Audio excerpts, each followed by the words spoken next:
from the city that never sleeps. 17 miles from Madison Square Garden, New York City. It's America at Night with Rich Valdez, America's favorite late-night talk program, featuring interesting guests from around the world and calls from across America. And now, here is your host, Rich Valdez. Hi there, good evening, and what's up, America? I am Rich Valdez, Valdez with an S, at Rich Valdez on all of the social media, and happy to be here with you guys this Monday evening. If you want to join our late-night national town hall conversation, give me a call, 833-482-5337, 833-4-VALDEZ. And before we kick off all of the crazy things that are going on, I want to take a moment to remember Jim Bohannon. It was on the 14th, which was this Saturday, that Jim Bohannon did his final broadcast, and I just want to give kudos to the team that produced that broadcast, which is still with me today, and of course to the legend himself, Jim Bohannon. Now, we move forward. Joe Biden is scheduled to be in Israel tomorrow. Anthony Blinken, the Secretary of State, made that announcement just about an hour and a half ago. Listen to this. On Wednesday, President Biden will visit Israel. He's coming here at a critical moment for Israel, for the region, and for the world. And he's coming here to do the following. First, the president will reaffirm the United States' solidarity with Israel and our ironclad commitment to its security. President Biden will again make clear, as he's done unequivocally since Hamas's slaughter of more than 1,400 people, including at least 30 Americans, that Israel has the right and indeed the duty to defend its people from Hamas and other terrorists and to prevent future attacks. The President will hear from Israel what it needs to defend its people as we continue to work with Congress to meet those needs. So maybe that explains why there's two aircraft carriers now on one that's already off the coast of Israel and one on its way, because the president's going to be there.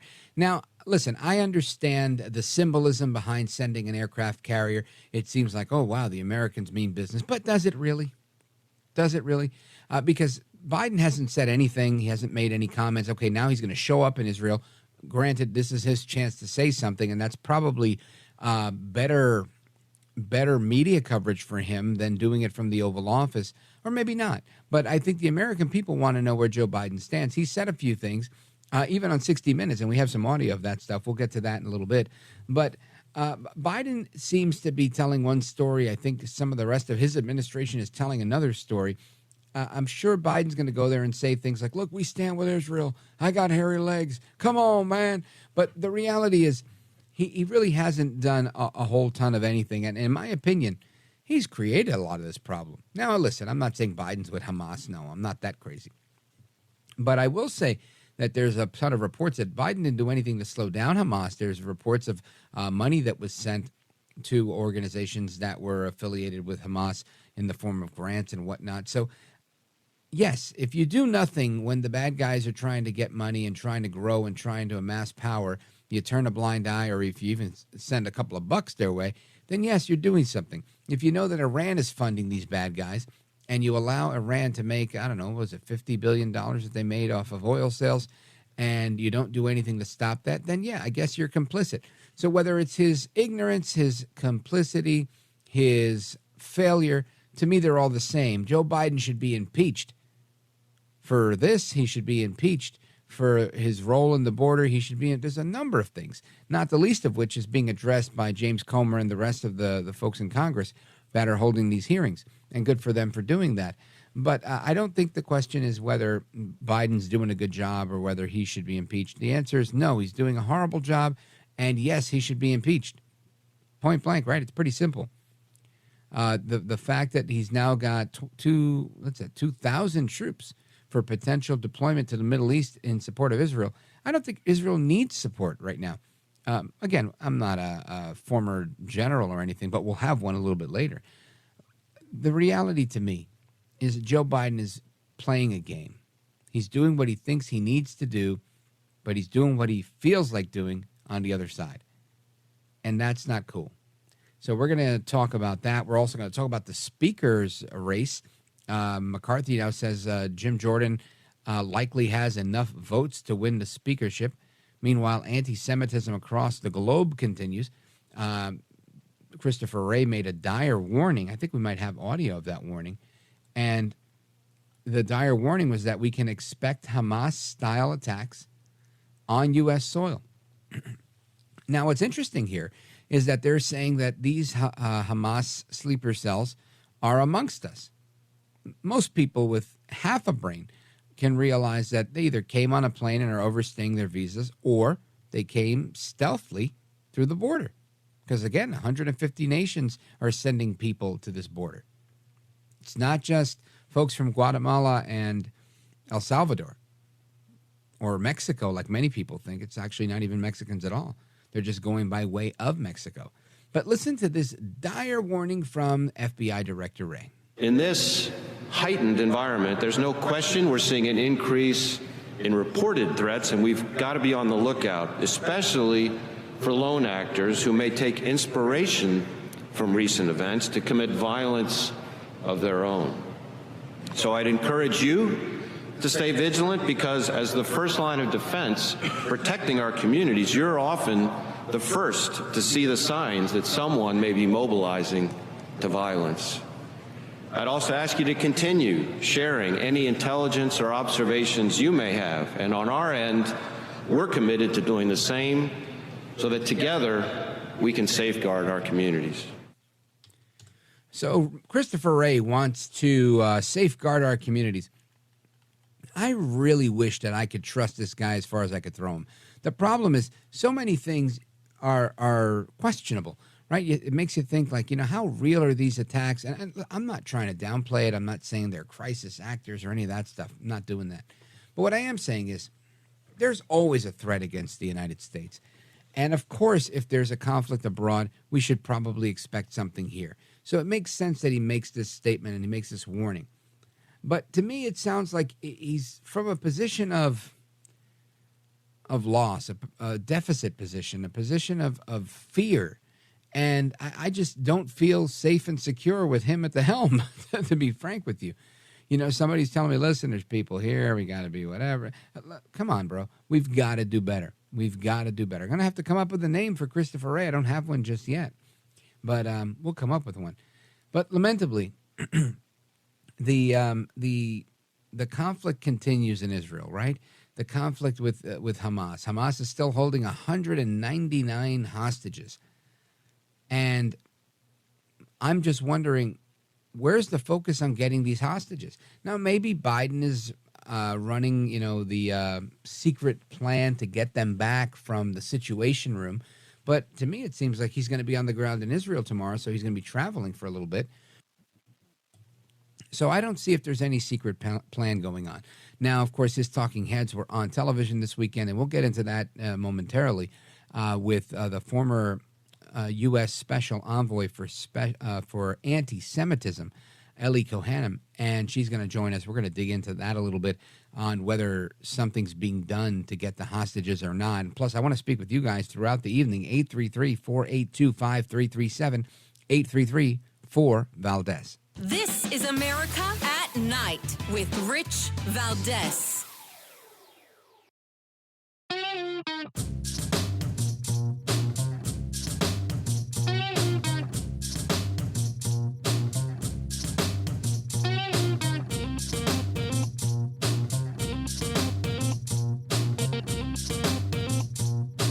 Is America at Night with Rich Valdez.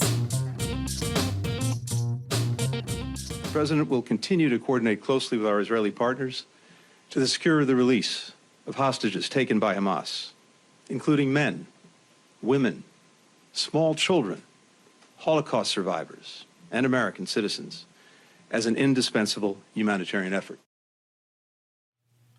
All right, that's Secretary Anthony Blinken talking about hostages.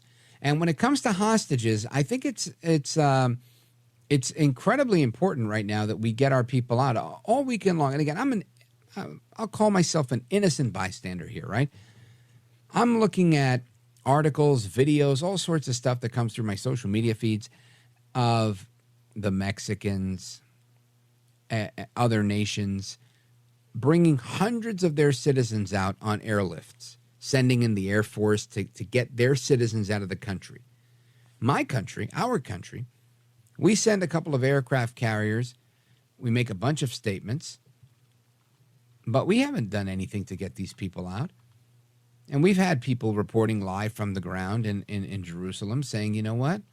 There's nothing going on here. People are getting the runaround to get out of town. Sound familiar? Sounds like Afghanistan to me. Afghanistan under Biden. People were chasing that plane, the locals and other people that were supposed to be on that plane. Absolutely horrific to think that we're this sloppy. But we are. With all due respect, right? Really, really is. It's a terrible thing. So 199 hostages are being held by Hamas. Everybody's debating on whether or not the Israelis should have turned off the water and cut access to supplies and whatnot. And I'm thinking, you know, in my free time, I like to watch a little Netflix, maybe some of the other shows that I watch on there. And one of the shows that I like to watch is a show called SWAT. It's a show I grew up watching. It's a reboot now, and it's incredibly fantastic. It's incredibly Hollywood. It's quite predictable. The good guy always wins, et cetera, et cetera. But it's an interesting show. And when you watch the show, you'll see that they turn off the power, they turn off the water, just to go in and catch a couple of bad guys with guns and drugs. Or a small terror cell with 6 or 8 guys. This is a full-on war where thousands of people have died. And somehow we're questioning whether turning off the power is the right thing to do? As if there were not civilians and others involved in every single war known to humanity, ever? I just find it fascinating. Fascinating to me how every time I hear a news report, it's they're coming after the civilians and the civilians and the civilians. And listen, I'm not saying that civilians don't matter. I'm just saying they've always been there. Why is it all of a sudden now that there's a focus? Cut 9. You've got Jake Tapper having an interview with Jake Sullivan, who's a national security advisor, spokesperson, whatnot.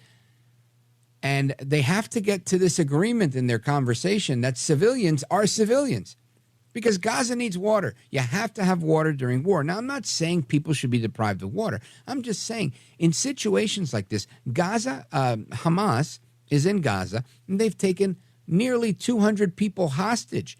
The reason they have hostages is because they kidnap people. Right? These people didn't volunteer. They didn't hijack a bus. They went into people's homes and rounded them up, grabbed them off the street. In addition to killing 1,000 people plus. This can't be understated. So the fact that now the Israelis are trying to get their people back, trying to put an end to this conflict and really neutralize the threat. And the big deal here is they need water. So when we went into Germany, there were no civilians. When we went to Vietnam, there were no civilians. When we went to Iraq, there were no civilians. I mean, I didn't hear anybody saying, "Oh my gosh, there's so many civilians," and blah blah blah. This stuff is as old as the day is long. When there's war, they sound alarms. People go to bomb shelters. People hide out. They call for evacuations. They drop leaflets. They take over the radio. They tell you to get out. Right? And I say radio because radios operate on battery. When you don't have power, that's what you do. You turn on a radio. And if you don't have one, shame on you. Get one.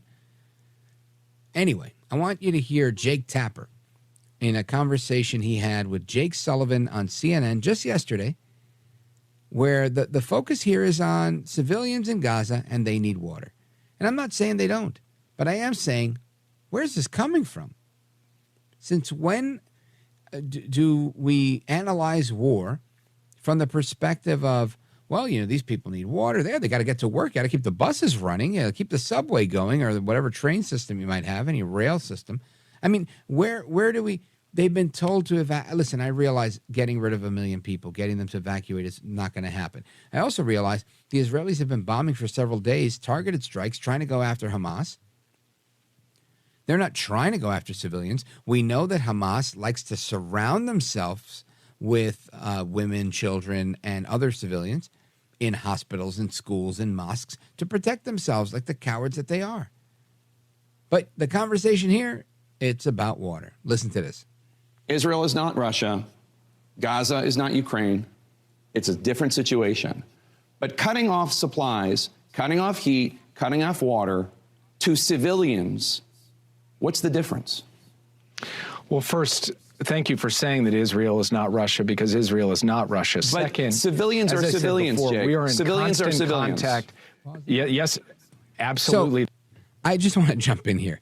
This is phenomenal, right? The depth of this conversation. I just want to thank you for pointing out that Israel is not Russia. Wow. This guy is incredibly profound. These are the people that are in charge of what's going on with our policies. Wow. Not only does it offend me and does it irk me, but I'm embarrassed by these responses. The whole world is watching our National Security Advisor spokesperson, Jake Sullivan, give this geographic lesson on, yes, you're right, Israel is not Russia. Thank you. He's matching the energy of Mr. Tapper, who I think is a phony and a fraud. That's why Fake Tapper and Jake Sullivan. I mean, really, just remarkably inept. Go right ahead. They are, and they deserve, as I said before, access to water and medicine and food. And we are working actively to ensure that that happens. And I can tell you this morning, Jake, that I have been in touch with my Israeli counterparts just within the last hour, who report to me that they have, in fact, turned the water pipe back on in southern Gaza. That has been the subject of discussion over the course of the past few days. The United States is going to continue working with Israel, with the UN, with Egypt, with Jordan, and with a lot of the groups on the ground to make sure that innocent Palestinians get access to those basic necessities and are protected from bombardment, because they deserve that right, the right to those necessities and the right to safety and security every bit as much as Ukrainian civilians do or civilians anywhere do. I would love it if the United States National Security Advisor spokesperson Jake Sullivan would put that level of energy and attention into rescuing Americans that are being held by Hamas terrorists, sir. Unbelievable. I'm just, I don't know. Maybe I read the room the wrong way here, but the idea that we're having a conversation over water in the midst of a war, right? Hamas is and let me see how I put this nicely, right? Best case scenario, Hamas is a political party that has picked up guns and started raping people, kidnapping them, and praying for the annihilation of Israel. In worst case scenario, Hamas are terrorists that did the same exact thing.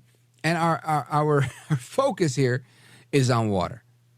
Our focus here is on ensuring that innocent Palestinians. What about the innocent Americans?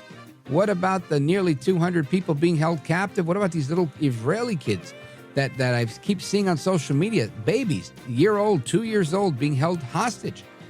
Or the casualties. I don't know. Maybe I'm off my rocker today, but I think this is ridiculous. Anyway, there's more to come straight ahead. Don't move a muscle. I am Rich Valdez.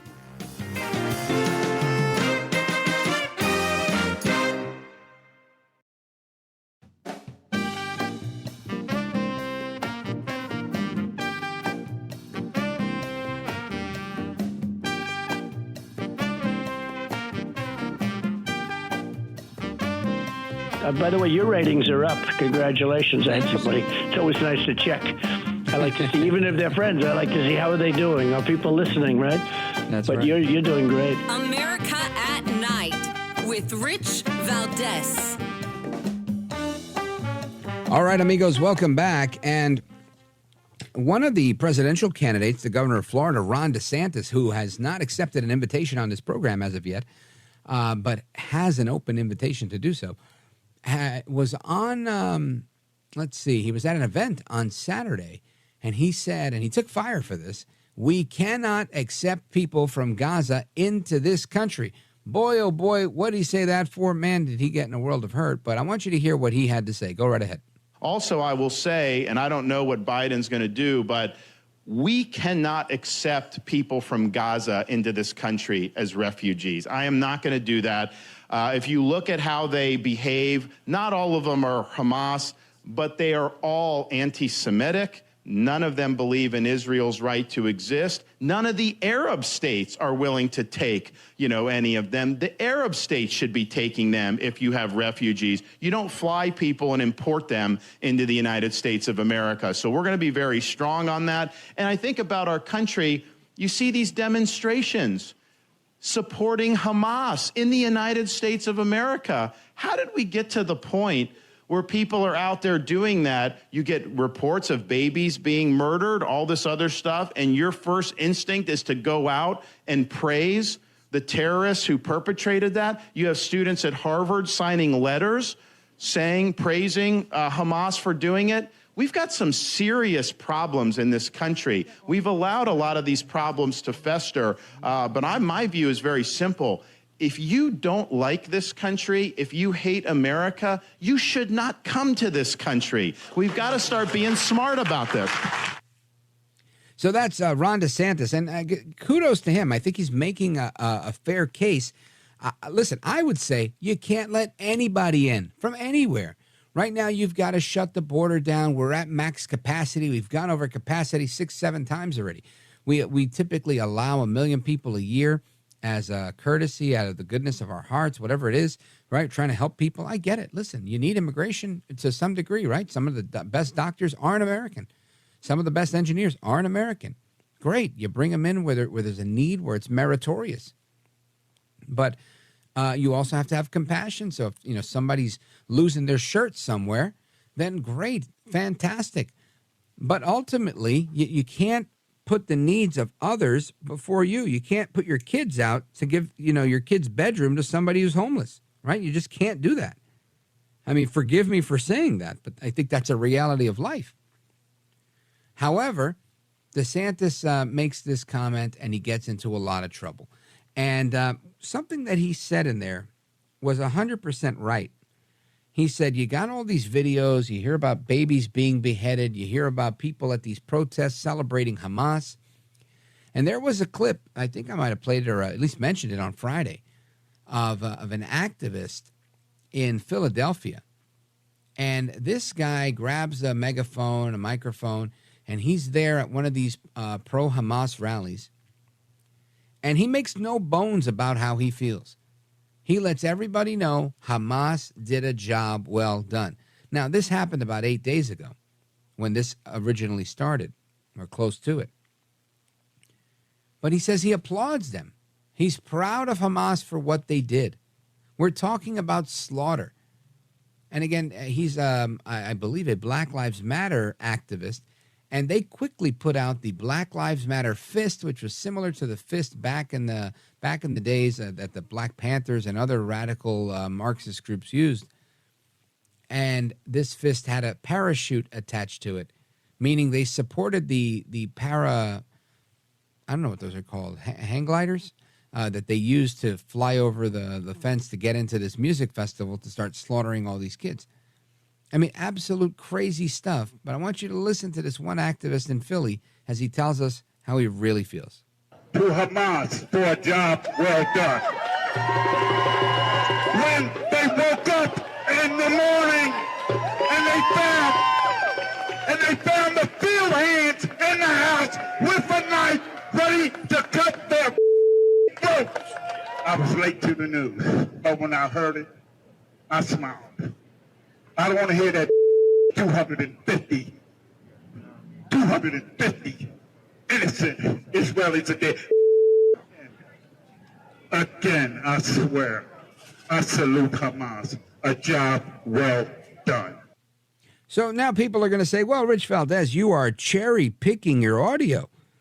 What about all the atrocities that the Israelis have committed against the Palestinians?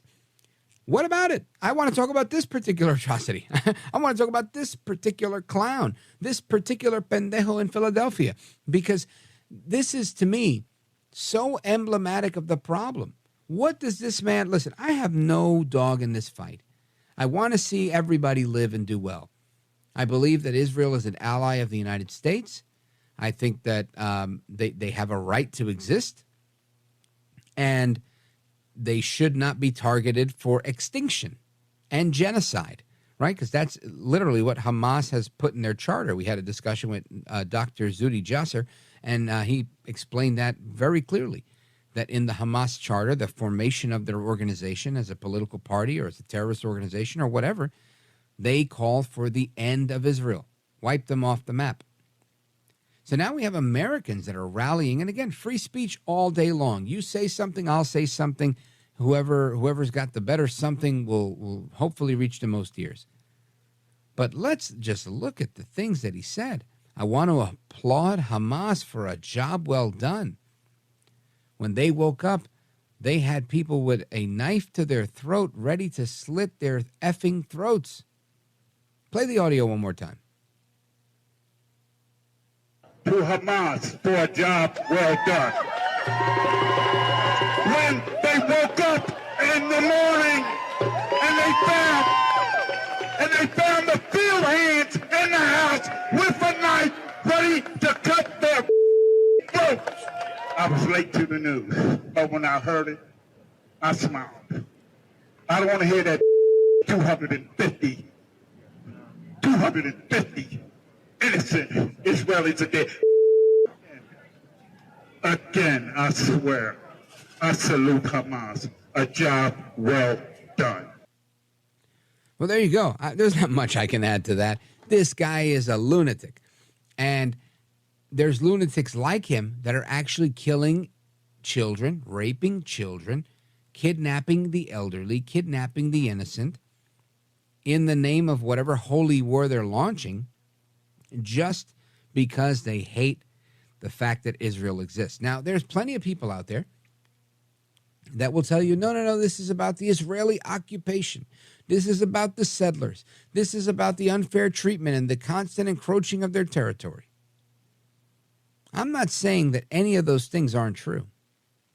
I am saying if you get into a car accident with me, if we get into a real estate turf war, if we get into a fist fight, you don't have the right to come and kill my children. That's not how it works. That's not war. Lamentably.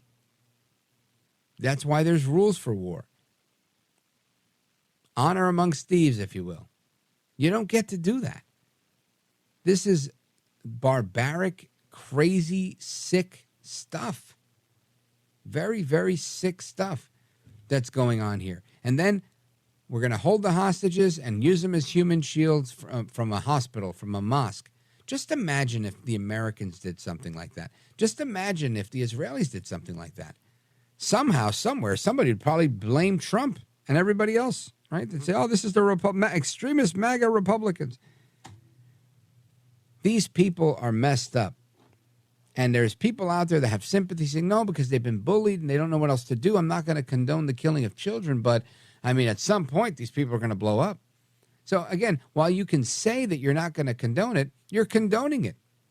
It's kind of like when people say, you know, look, I don't care what you do in your private time as long as it doesn't affect me. Well, that's the whole thing. What they do in their private time might affect you. And when it does, then do you care then? Are you going to wait until it's at your front door? Are you going to wait till there's a drag queen outside your kid's classroom door to then say, oh, man, oh, yeah, I care about what you do now. I don't want this man with a full beard wearing a dress and fishnet stockings reading to my kindergarten kid. You can't wait till they're at your front door. You got to do something about it. You got to stand for something, because if you stand for nothing, you'll fall for anything. Anyway, more to come straight ahead. We're going to continue this discussion, plus your calls, 833-482-5337. This is America at Night with Rich Valdez. Call now, 833-4VALDEZ. That's 833-482-5337. 833-4VALDEZ. That's Valdez with an S.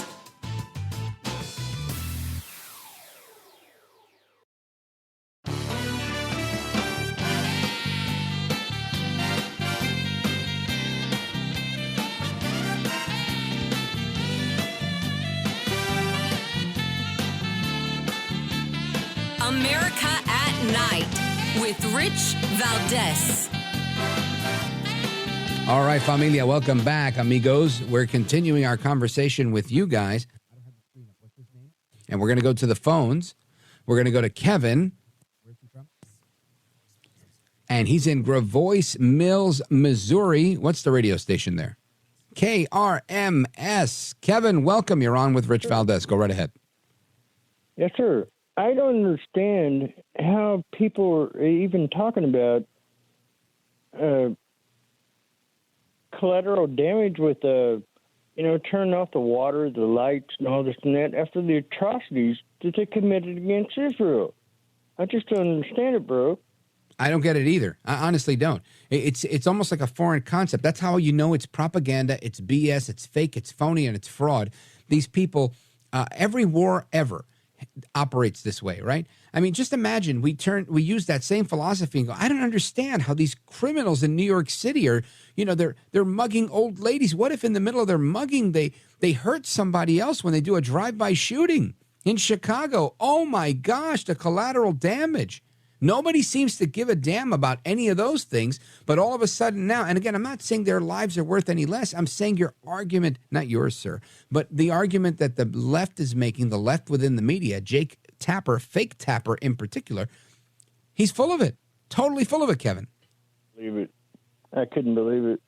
It's like, where in the flip is this guy coming from, And he's not alone. He's got a bunch of friends on the left that are all the New York Times and others that are echoing the same thing. And lamentably, they know that people, especially American people, are very, very kind, good people. I've never met anybody that wants to squash anybody like a bug. Most people want peace. Most people want to be left alone, mind their business, raise their families, make enough money to go on 2 vacations a year and buy a home. That's what they want. They don't want this. So, of course, if you tell them, did you know they're turning off their power? And they're, oh, my gosh, that's terrible. I have a plumber come by and I get bent out of shape, right? I just had my bathroom remodeled a little bit, and I thought it was going to take 2 days. It ended up taking 6. I was flipping out, pulling out the hair I don't even have because I didn't have the access to the toilet or the shower as quickly as I wanted to have it. And, I was bent out of shape. So, yeah, I get it. I don't want old grandmas that are, incapacitated, that can't move around, people that may be oxygen dependent, people that need help. But again, is it incumbent upon me, right? If you're a terrorist and you're doing bad things, then don't do them. If you are the bad guys, then you have to at some point say, look, we're going to stop being bad guys for the sake of everybody here, and we're going to, make a deal. But no, now just a few hours ago, they said, look, we will start releasing hostages as long as you stop bombing. I think that's a great step in the right direction because Israel is bombing the crap out of these guys where they can find them. And that's why they hide with civilians so that they won't get the crap bombed out of them. But the whole thing is absolute crazy town, Kevin. I appreciate your call. Anything you wanted to add? The whole thing of it is, Rich, is the hostages, they're poker chips, Of course. Biden just paid $6 million. No, billion. And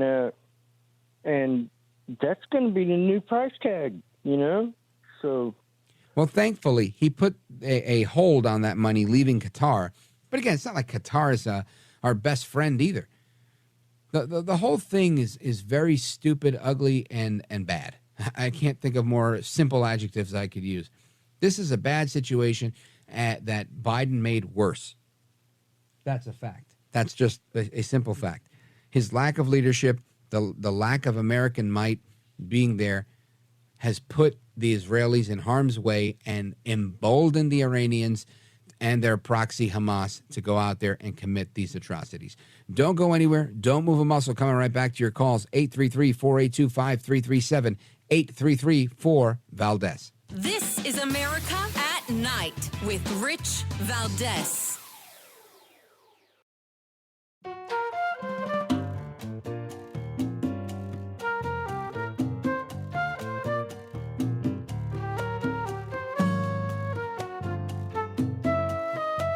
This is America.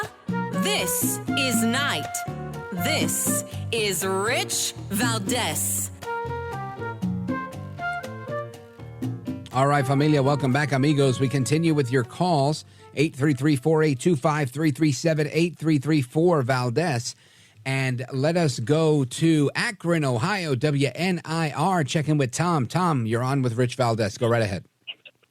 Yes, Rich. I was a Marine. I was stationed over there. Thanks for your service. Oh, you're welcome very much, and thank you for appreciating that. But we were the first unit that went into Beirut, and for 12 days we didn't have water because the Hezbollah had contaminated the water systems, which is something that I think would probably happen over there in the Gaza Strip right now if they turn the water back on. Absolutely, why not? But as soon as the New Jersey, we were replaced with the unit that got blown up in the barracks there. We lost. I just want to, for the audience's sake, I just want to bring that attention to that. That's 40 years ago on, what was that, October 23rd, 1983. There was a bombing at the barracks in Beirut that killed 241 U.S. military personnel. And when you say the New Jersey, you're talking about the USS New Jersey that went in to respond to that, Tom. Yes. When the New Jersey was sending support, firing in support of the Lebanese army, that suddenly made us an active participant. We were sitting there with weapons unloaded because we're a peacekeeping force, and we're targeted big time as soon as that first round flew. And so I just hope that they consider that the ramifications if we ever fire in support of Israel. That's going to put a target on every American over there. And it's bad enough that Biden already put a price tag on each one at being $1 billion each. I mean, that's pretty pathetic, you know, but, and it puts a target on every U.S. citizen, be they military or not. Right. Now, Tom, let me ask you a question, because I think that you're right, but I would go a step further and say, doesn't every American have a target on them right now just for the sake of being American when you're faced with enemies? You just mentioned that 40 years ago you were in service and you were attacked by Hezbollah, right? And Islamic Jihad, who did that bombing. All of it was found to be in court, sanctioned by Iran, right? They were ultimately the culprit. So the same players are still in action today. Maybe it's not Islamic Jihad today, it's Hamas and Hezbollah, but the same people, same ideology, same evil force, and they're currently holding 199 hostages, some of which are Americans. They've killed 30 or 29 Americans to date. Without the $1 billion bounty on our head, I think that just by the fact that Iran opens up their parliament saying death to America, death to Israel, and Americans that are in this country, in Israel, are being slaughtered, it seems like the target's already there. They're just going to look for any rewards that come that way, you know, and like I said, they don't need any reason. You know, that's just how they're groomed every day. Thank you, Tom. I'm sorry. The music means we got to go. I appreciate your service. Godspeed to you. I'm glad you made it out of Beirut. And folks, we're coming back. We're going to have more discussion on, will we have a potential war with Iran? Is that what this is going to lead up to? Who knows? We'll discuss it. Don't go anywhere. I am Rich Valdez. It's America at Night, and we're coming right back.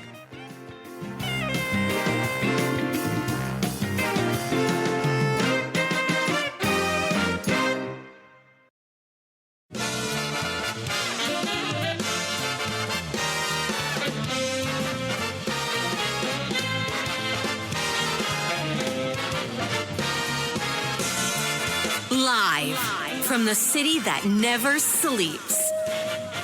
17 miles from Madison Square Garden, New York City. It's America at Night with Rich Valdez. America's favorite late night talk program, featuring interesting guests from around the world and calls from across America. And now, here is your host, Rich Valdez. Hi there, good evening, and what's up, America? I am Rich Valdez, Valdez with an S, at Rich Valdez on all of the social media. Welcome to the program. Happy Monday to you. 833-482-5337 is the phone number if you want to join us on our late night national town hall conversation, 833-4-VALDEZ. And Speaker of the House, former Speaker of the House, Kevin McCarthy, says that he is confident that Jim Jordan will have the 217 votes to become House Speaker. Meanwhile, you got several key Republican holdouts have now endorsed Jim Jordan for Speaker. We'll get to more on that at the top of the next hour. The Biden administration's picked 2,000 troops for potential deployment to the Middle East to support Israel. They have had one aircraft carrier there. They've sent another. And the administration sent $75 million to Palestine as intelligence agencies warned that Hamas sought to escalate rocket attacks against Israel. We'll get into that. And there's a story that's trending here from a couple hours ago that top Iranian envoy has warned that a preemptive action against Israel is expected soon.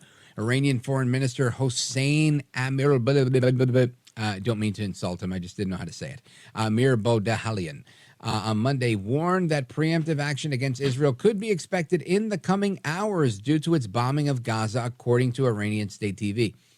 Amir Badoli, he said that Israel, which is waging an air campaign against the Palestinian militant group Hamas with a ground invasion, is expected soon. And it won't be allowed to take such actions in the Gaza Strip without repercussions, again, according to Foreign Minister Hussein Amir Badoli.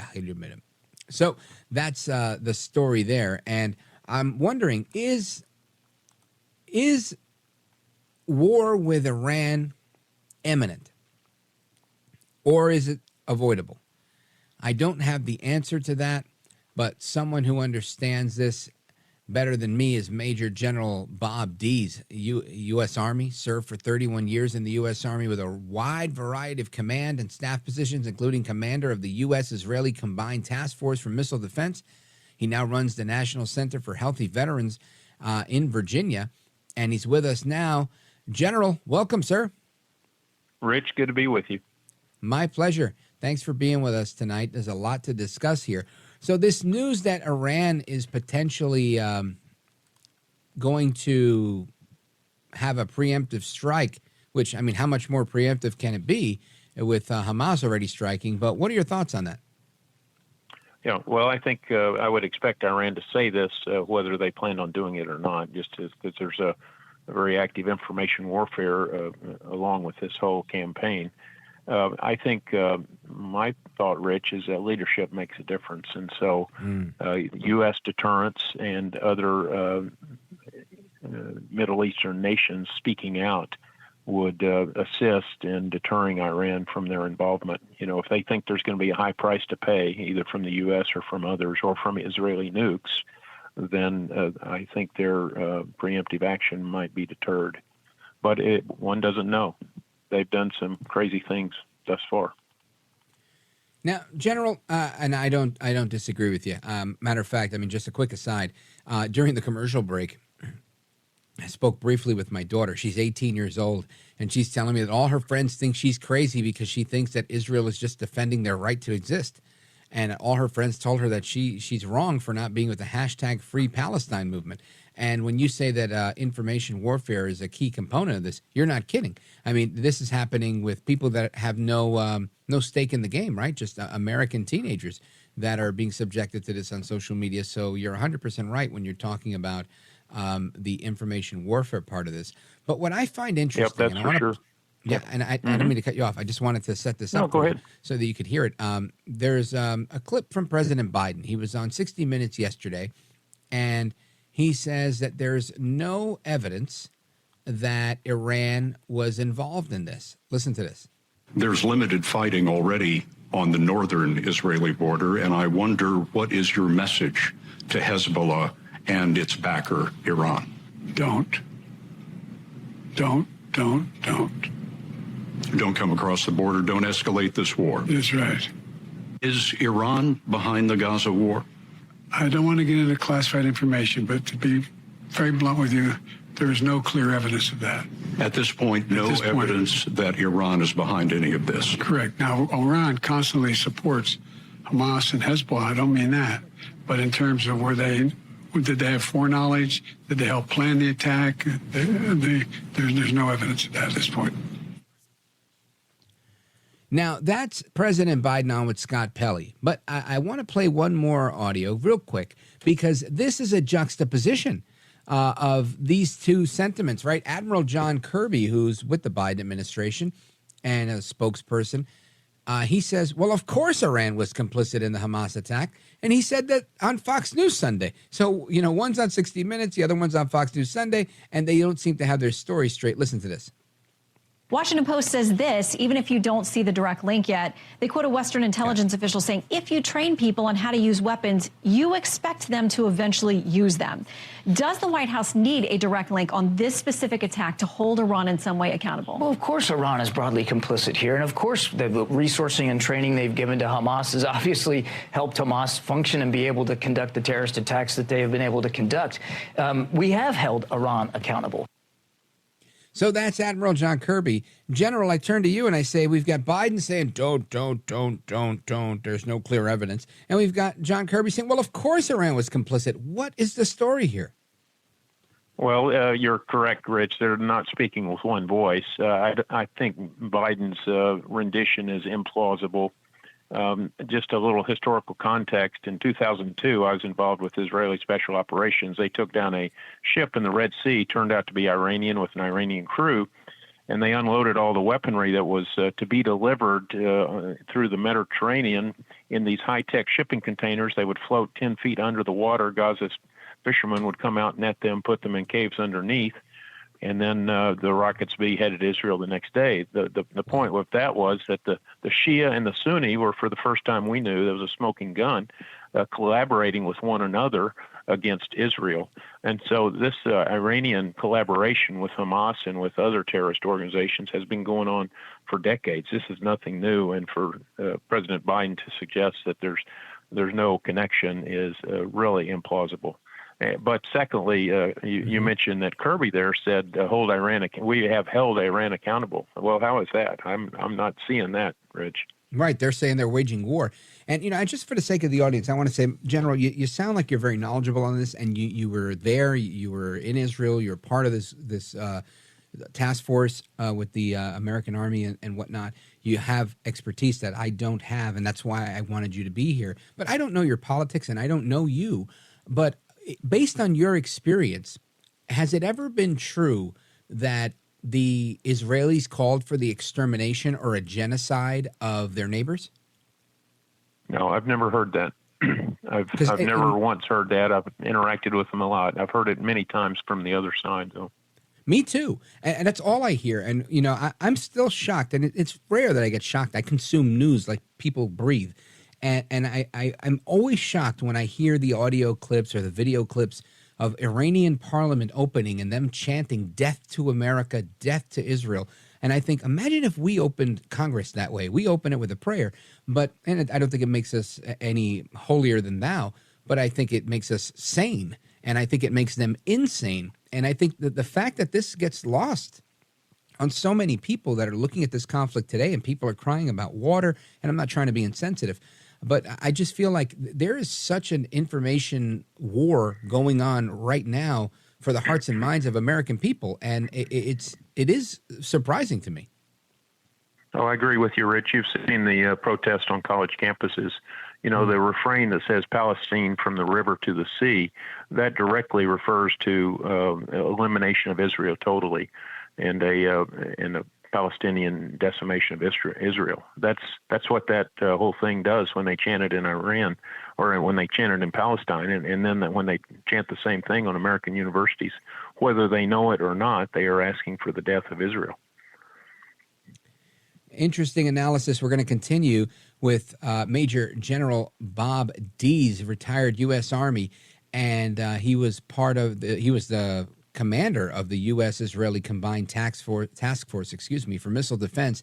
We're going to continue on his analysis on whether we're going to war with Iran or not, and what's got Washington nervous? It seems to me that they might be nervous because they can't get their story straight. Stick around, folks. Plus your calls, 833-482-5337, 833-4-VALDEZ. This is America at Night with Rich Valdez.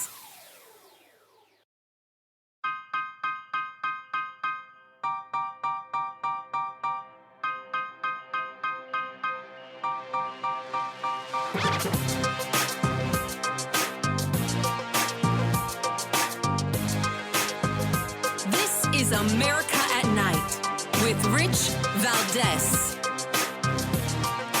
All right, familia, welcome back, amigos. We're on with Major General Bob Dees, retired U.S. Army, served for 31 years in the United States Army, including as commander of the U.S.-Israeli Combined Task Force for Missile Defense.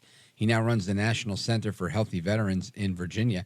And, General, the topic we're talking about is what Washington fears in the Middle East. And, of course, the big answer there is war with Iran. Iran is now saying that they're going to have this preemptive strike. It may be saber-rattling, it may be otherwise. But what do you think has got the Biden administration worried at this moment? Well, I think the Biden administration is worried that there would be an attack directly against Israel. And one of the challenges is that Israel, as they're preparing to attack, is somewhat vulnerable because they are in assembly areas and their forces are clustered closely together. And so if there were a massive barrage of rockets again, or even long-range ballistic missiles or air attacks from Iran, that could be problematic. I don't know that any of those are likely, but that's the primary thing that they could do. I think now with 2 aircraft carriers and a lot of U.S. air and other forces in place, I think it might be a fool's errand on the part of Iran.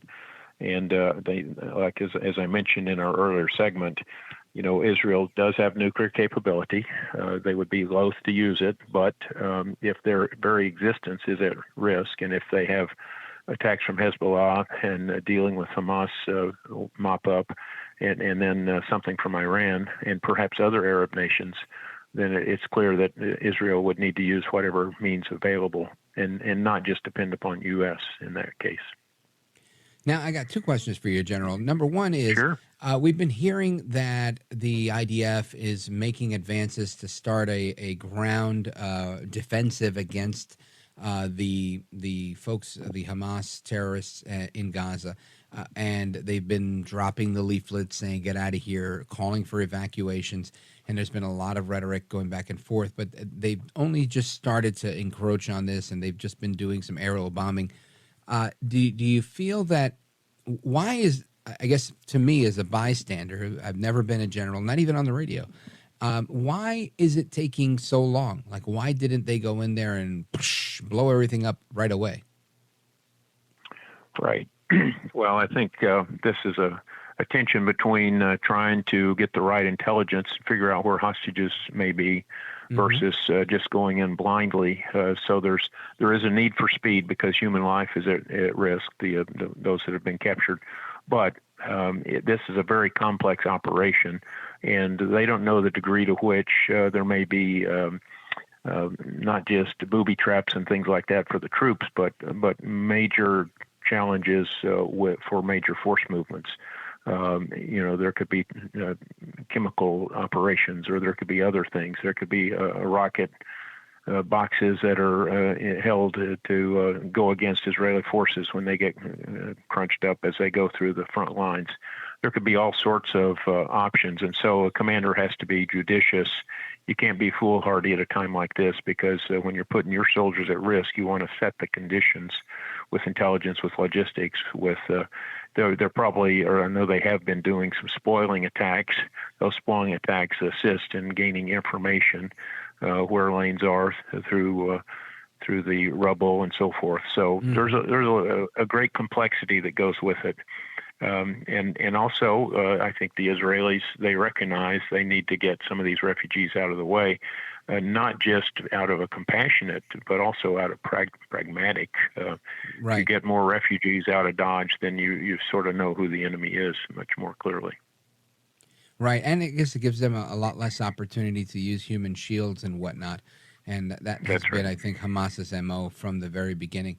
Now, General, I guess to follow that up, how do you see this thing ending? And again, I'm saying a lot of things tongue-in-cheek. I don't want anybody to go and flatten Gaza or destroy everybody.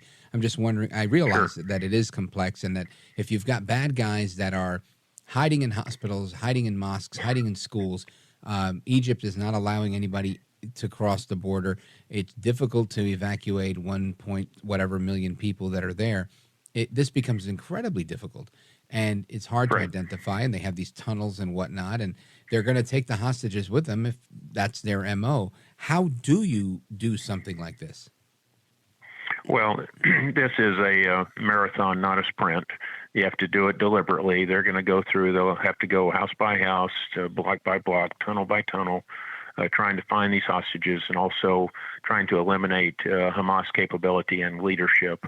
So that will take a long time. And I would also add, Rich, that much longer than however long this war lasts is the human dimension. The civilians and the military. I had a call with the Israeli military the Friday before this attack occurred, and they were asking me for advice about how they take care of their military with PTSD, TBI, and moral injury, and some of these things that we're very familiar with in the United States. So you've got the whole human dimension they'll be dealing with for decades after the conflict, whatever that looks like. So now the National Center for Healthy Veterans, do you guys deal with a lot of TBI, traumatic brain injury? Yeah, we sure do. We have community living to defeat isolation, because when these folks have TBI or PTSD or moral injury, they tend to isolate. So we try to break down that isolation quickly, and then we give them dignified work, because a lot of them have just sort of lost purpose. So we're an active farm, ranch, and all that. And then we have very deliberate trauma recovery and life skills programs, because in some cases, if you have, like, for instance, traumatic brain injury, you're quite frustrated because you don't have the mental capabilities and you have a foggy brain and you get irritated more, and emotional regulation is a tremendous challenge. So we help people understand their triggers and how to do that. And then, to be honest, Rich, we're also trying something called hyperbaric oxygen therapy, which has shown great promise for healing the brain more rapidly, clearing up that brain fog that goes along with traumatic brain injury. We've got a Marine veteran that's in that treatment right now, and in just 2 weeks, he's improved drastically. General, let everybody know how they could learn more about the National Center for Healthy Veterans. Yeah, well, thanks, Rick. Yeah, they can go to healthyveterans.org, and learn all about us. Major General Bob Dees, retired U.S. Army. Sir, you're a gentleman, a scholar, and a patriot. I thank you for your service and for being here tonight. Thank you, Rich. Pleasure. You bet. Godspeed. Folks, we're coming right back with a live report from an IDF reservist on the border of Gaza. Don't miss it. I'm Rich Valdez.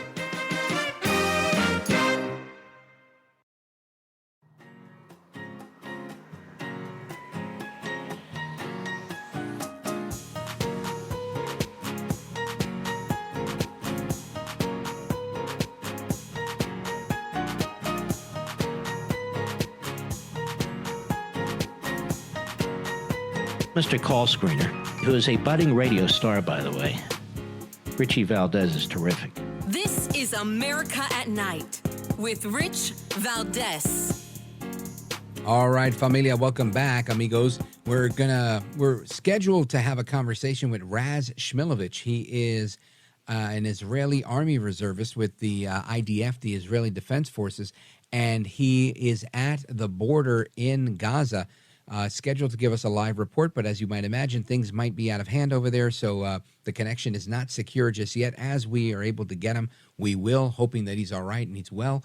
But I want to get to your calls, 833-482-5337, 833-4-VALDEZ. Let's go to Atlanta, Georgia, WGKA, and check in with Joshua. Joshua, you're on with Rich Valdez. Go right ahead. Go for it. All right. I think they've gotten Joshua. Joshua, are you okay? Has Hamas gotten you? Joshua, are you there?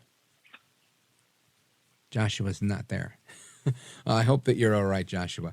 But moving along, there's a clip of audio that I wanted to share with you earlier.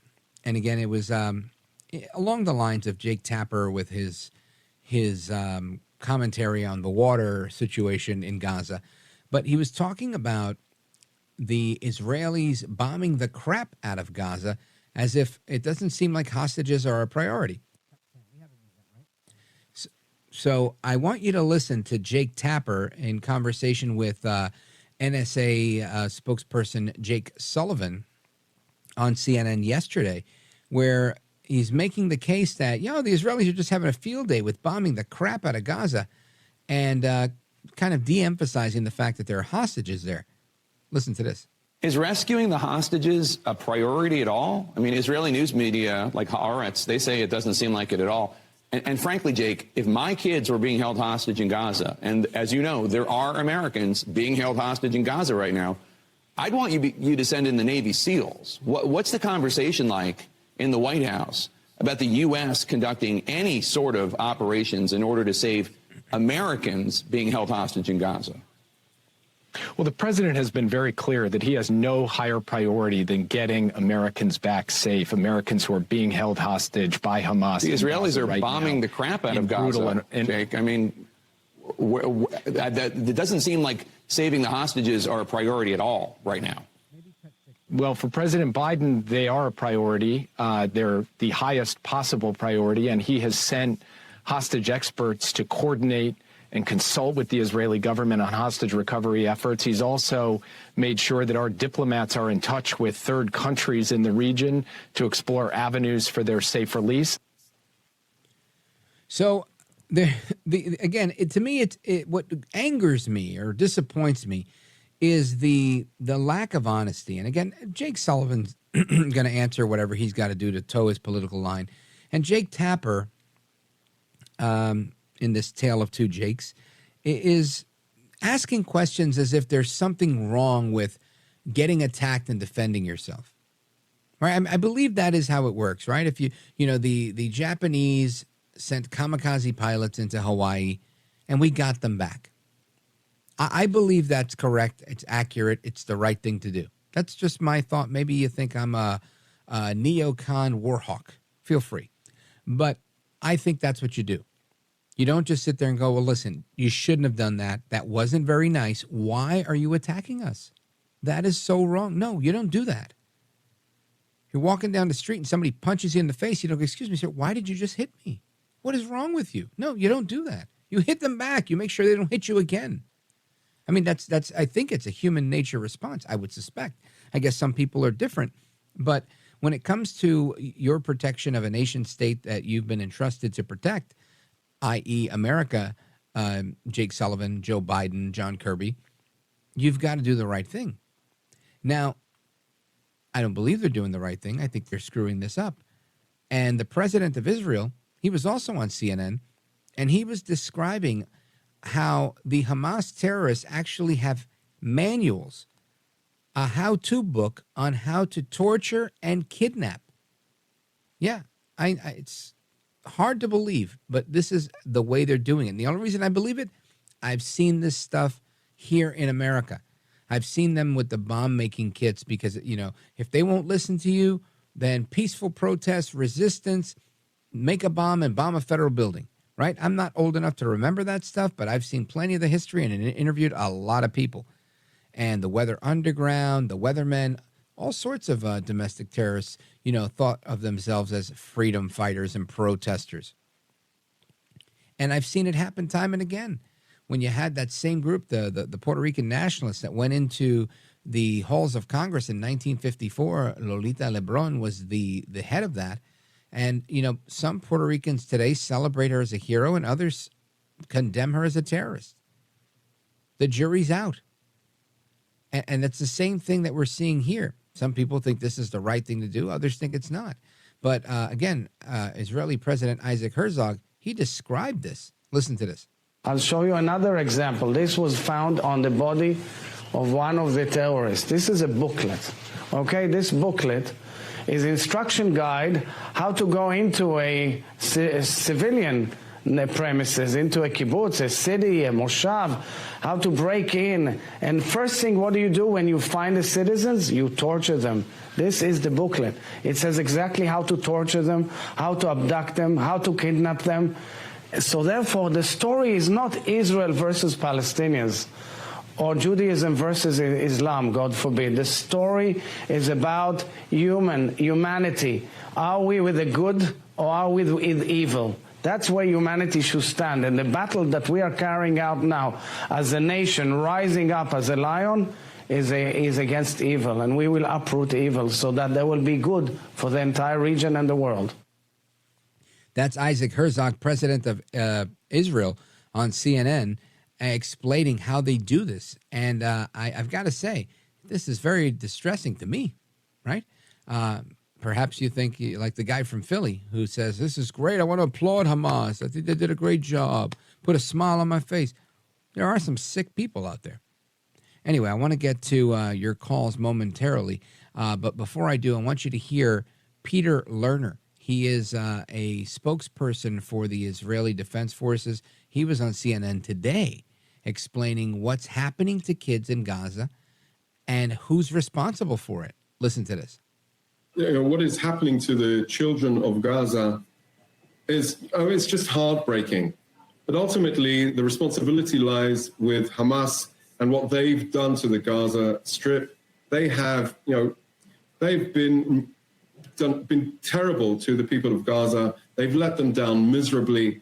And this is just the eventuality of their making. When they declared war on Israel, they made a huge mistake. When Hamas declared war against us, they basically signed their death warrant. Our job is to secure the safe and restore safety and security to the people of Israel. There are some over 1,300 people that were butchered at the instruction of the Hamas terrorist organization. So indeed, the images of children in Gaza. But also, there are children that have been abducted by Hamas and being held by them. They have no regard for human life, Israeli or Palestinian. And this is the tragedy of it. This government, the Hamas government, this terrorist government, they have done nothing good for the people of Gaza. And unfortunately, in our efforts to secure the state of Israel, it is indeed the people of Gaza that are paying the price for their poor leadership. I think Peter Lerner, the IDF spokesman, nails it here. Absolutely hits the nail on the head, because I think that's an accurate assessment. They've created this problem, and now they're living in it, and they don't know where to go. I'm pretty sure they expected this to happen, or maybe they didn't. Maybe they thought that, it would be a slap on the wrist. Maybe they thought, or maybe they were going for broke. Who knows? But to me, it seems poorly thought out and not very smart. Perhaps they thought they'd be martyrs and said, we're going to do this, and these guys are going to come for blood. They're going to flatten us, destroy us, obliterate us, pulverize us. And maybe that's what they want to spark a global jihad, a global holy war against Israel, to get more people. And they called for that on Friday. That didn't go great.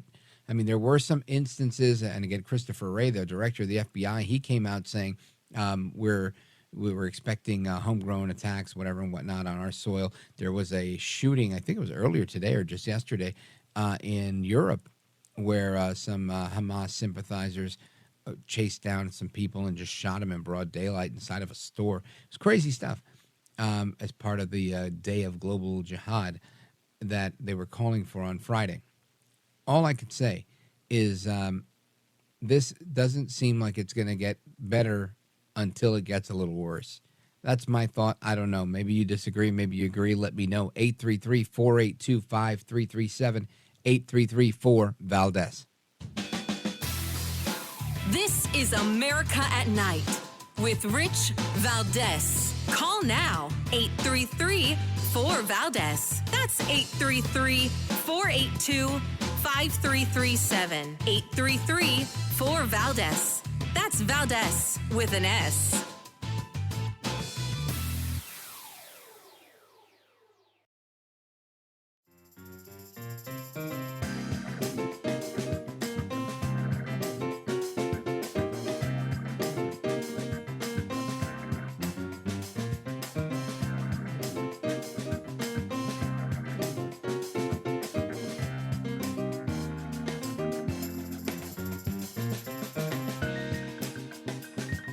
Call now, 833-4-VALDEZ. That's 833-482-5337. 833-4-VALDEZ. That's Valdez with an S. All right, familia, welcome back, amigos. I want to go to the phones on this one.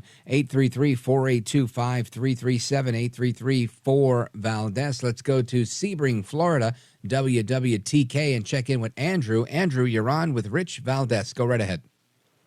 Hey, Rich, I'm actually down in Miami now. What a stark contrast.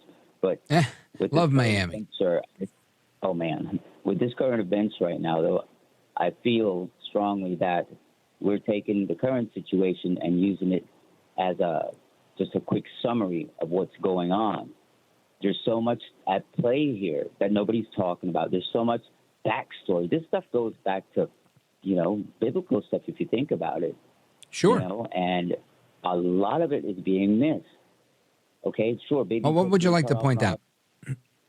I would like to point out the fact that I think here in the States, I think a lot of us need to do some more research on the situation and to maybe give a shot at why these folks are behaving so crazily. There's a reason for it. This didn't happen just overnight. No, of course not. I mean, earlier we talked about how Hezbollah was bombing the Marines in what was almost 40 years ago in Beirut, Lebanon. And Iran's been hijacking American airliners for a long time. I mean, I think Iran and their hatred of the U.S. is goes into the Carter days. So very, very long history, as long as I'm alive. Yeah, absolutely, absolutely. But the thing is, even in the Carter days, we weren't that hated. If you trace this thing back, they really didn't have a problem with us. They knew we backed Israel and all that kind of stuff, but they know why. So they give us a pass. But it wasn't until we started really sticking our hands in the situation that they're like, okay, we hate you guys too now. So we forced this hate on ourselves, as far as I see it. We could have done more. We should have done more. Like what? Like ease up on the settlement stuff. Okay, there were other people that were there living in these places, and these folks come and literally take the land. I mean, come on, how do you justify that? How do you watch your forefathers' house and land being taken away from you? Yeah, well, I think this is one of those things where you've got people that look at it exactly the same way from both sides. You go back even further in history, and that land was once Israel. And then after Israel was pushed out back in whatever century that was, it became other places, and then it became other places, and there was multiple eras, and then eventually it becomes Israel again. And I see everybody's claim for this land, but ultimately they reached resolution, whether they liked it or not. They reached this resolution of the Balfour Accords or whatever that was called. And that's where they are now.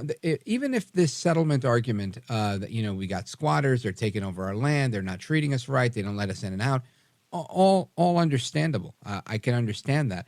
I never in a million years would I, or even you, or anybody I've ever been in contact with, think of using hang gliders to go after a bunch of kids at a music festival and kill them, and then rape young people and behead small children. And for anybody to turn around and tell me, well, they've taken too much, they're about to pop. I'm sorry. I've never seen such a thing. I've never seen myself get so mad. Even if I was mad enough to kill somebody, I'm not going to go kill the guy, his wife, his kids, his dog. But that's what's happening. They're calling the people that they've kidnapped to show them the deaths the murders that they're committing.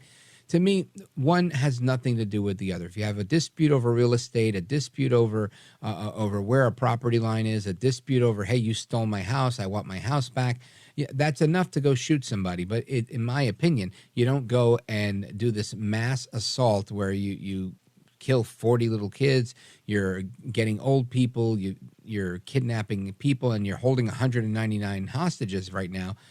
To me, it just doesn't. And again, like you said, there's history. I've never seen the Israelis kidnap anybody and then go and run to a synagogue so that they won't be attacked. I've never seen the Israelis go and kidnap somebody or fire a rocket and then go and hide in a hospital or a church. Just none of that's ever happened in history. Have you seen that, Andrew? Of course not, but desperation will bring certain things, Rich. What are they going to do? They live in a spot they can't even move from. They have to, Well, let me ask you, when you've had an injustice done to you, what have you done? If you had no leverage, no money, no whatever, what did you do? Like I said, Rich, the only thing I can offer up to you right now is to tell you that desperation will make people do crazy stuff. I agree with that, and we see that, I think, in ghettos all across America. People, women sell their bodies, men sell drugs, all sorts of people. Desperate times call for desperate measures. But I've never seen anybody do something like this because of settlements or this, that, or the other thing. To me, 2 + 2 doesn't make 4 here. These people, their main goal is to destroy Israel. They're on the record saying death to America, death to Israel, and their main goal is to erase Israel from existence. Their goal is a genocide of the Jews, and that's exactly how they're acting. Andrew, thank you for the call. Big shout out to Sebring, Florida, WWTK. More from you right after this. This is America at Night with Rich Valdez. Call now, 833-4-VALDEZ. That's 833-482-5337. 833-4-VALDEZ. That's Valdez with an S.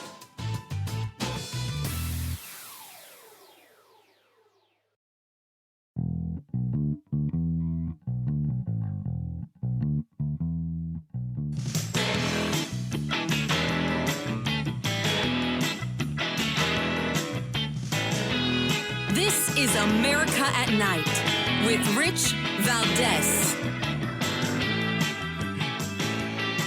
All right, we continue with your thoughts. Before we get into Open Phone America and talk about the speaker's race, I want to go to Robert, Charleston, South Carolina, WTMA. I think you had a comment about what General Dees was talking about. Go right ahead. Yes, I have a comment about people who have traumatic brain injuries. I've had 4 traumatic brain injuries, and people very, very, I'm a glutton. How did for you it, get I guess. 4? But bicycle accidents. I got hit by vehicles 3 times, and I slipped on ice once. Actually, it was Wow, you sound terrific. Yeah, well, both of my parents were physicians, and my 2 best friends in Germany were homeopathic physicians, so they all worked on me a little bit. Good for you. Yes, absolutely. Yeah, I'm a very, very lucky guy to have my accidents in the cities of 500,000 with the best hospitals of cities with 500,000 in the world, which are Dresden, Germany, the number 1 university in Germany, and in Charleston, South Carolina, I had the other 3, and that's rated number 8th in the nation. But if you compare the staff, I mean the cleaning staff and the nursing staff, with, let's say, Johns Hopkins looks like the Marine Corps. Yeah, Robert, TBI, very serious stuff. I went through it with my dad, and it was incredibly debilitating for him and an incredible learning experience for me. And the brain is an amazing thing, and it takes a while to heal, but it does heal, and it does create new pathways. Fascinating. Godspeed to you, Robert. I didn't know you had that, and I'm glad you're doing well. Folks, we're coming right back. I'm Rich Valdez. Don't go anywhere.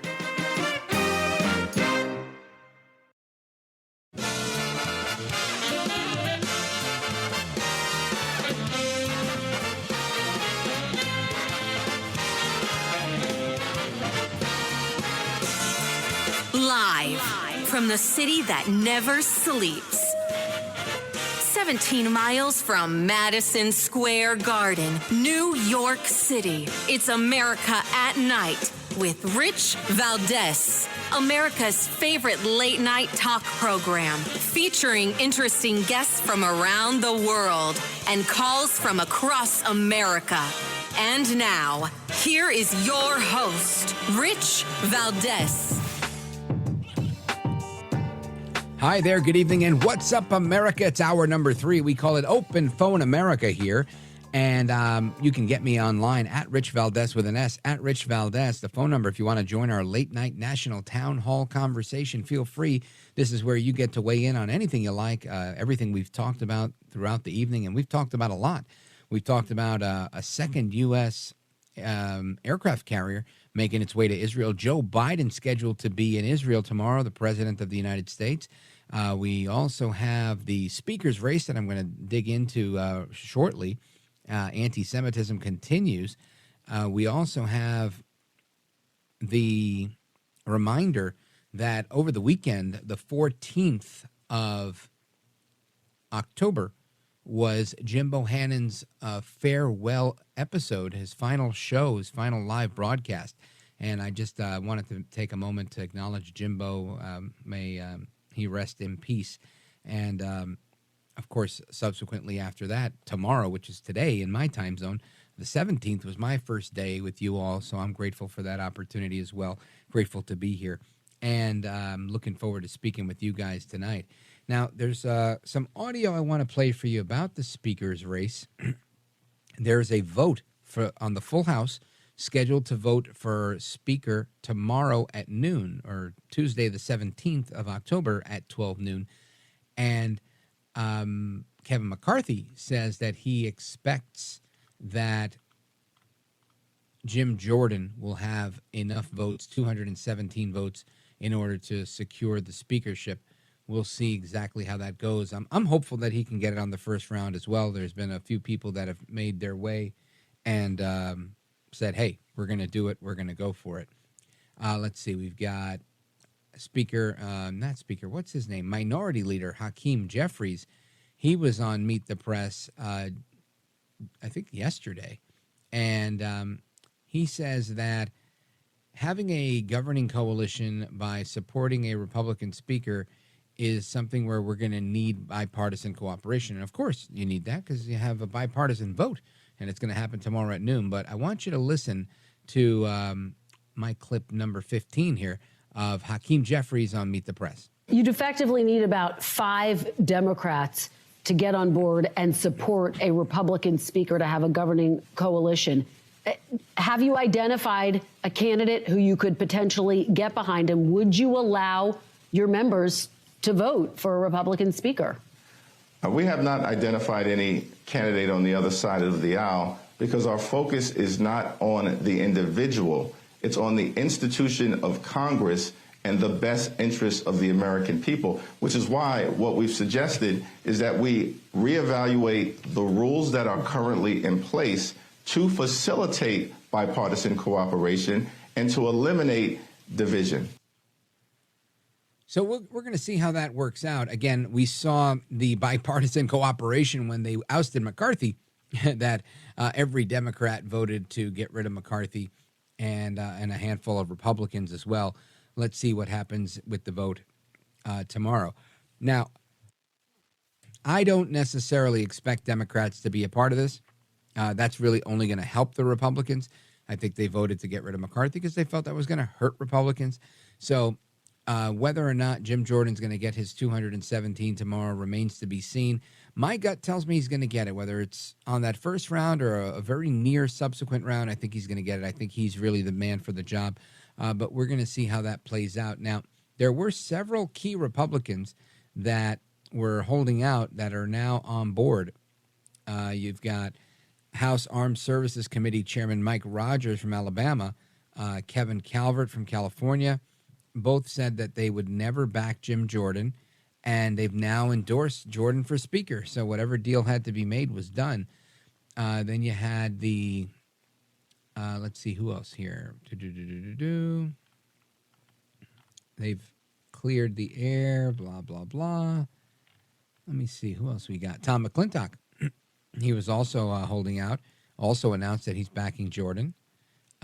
Ann Wagner from Missouri has also come out for Jordan after initial opposition, saying, Jim Jordan and I spoke at length this morning, and he has allayed my concerns about keeping the government open with conservative funding, the need for strong border security, our need for consistent international support in times of war and unrest, as well as the need for stronger protections against the scourge of human trafficking and child exploitation, Ms. Wagner said in a statement that she released. So those are all good indicators that I think he's doing what you have to do, winning people over to get the votes. That's literally how Congress works. So looks like it's heading in the right direction. We're going to see exactly how it plays out on Friday. He got the nomination with 124 to 81 vote, and it shows that there was, still some people out there. So we're going to see what happens there. But I want to go to the phones, get to your calls and your thoughts on this stuff, as well as the Israel conflict, where Hamas is murdering people and now calling for not a ceasefire, but they're saying stop the bombing and maybe we'll give you some hostages back. I don't know how persuasive that is.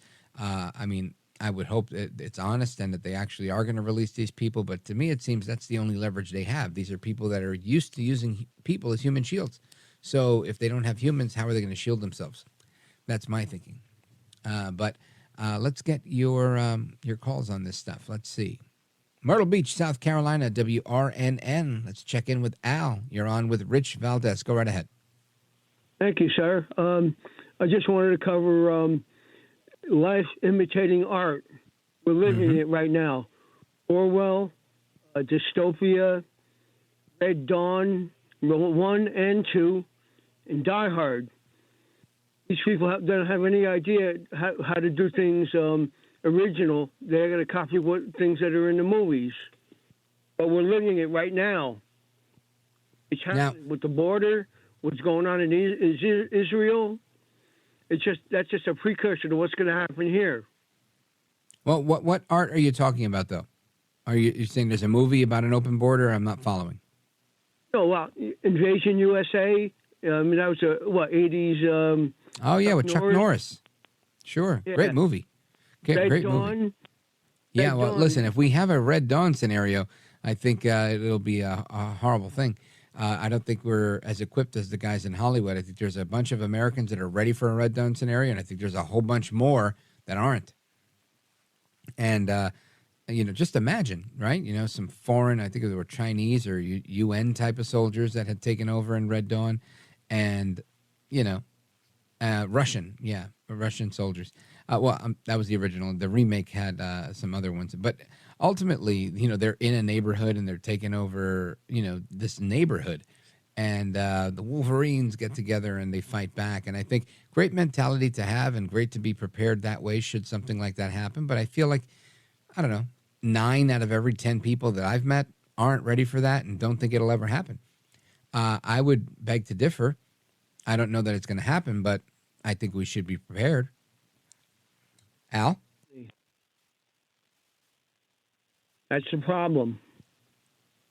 Being prepared?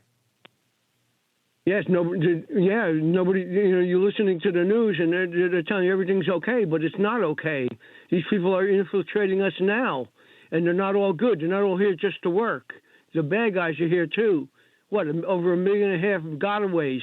They got away because they didn't want to get caught. They didn't want to turn themselves in. They're not here to work. They're here to do damage. Yeah, I agree with that. And I agree we have to be prepared. And I also believe that when the director of the FBI, Christopher Wray, when he says that they're here on our soil, I think we should pay attention. Yes, absolutely. Yeah, I agree with you 100% on that one. Everybody be ready. Be prepared. That's one of those things. And again, not just for an invasion on our land, just all the time. I mean, a crazy leftist that's looking to steal something from you, just whatever, right? I think you just got to be ready for all of those scenarios as best as you can be, whether it's being armed, getting a dog, upgrade your security. You do whatever you got to do. Just make sure you stay safe. Al, thank you for the call from Myrtle Beach, South Carolina, WRNN. Folks, we'll continue with your calls and more straight ahead. 833-482-5337, 833-4-VALDEZ. This is America at Night with Rich Valdez. Call now, 833-4-VALDEZ. That's 833-482-5337, 833-4-VALDEZ. That's Valdez with an S.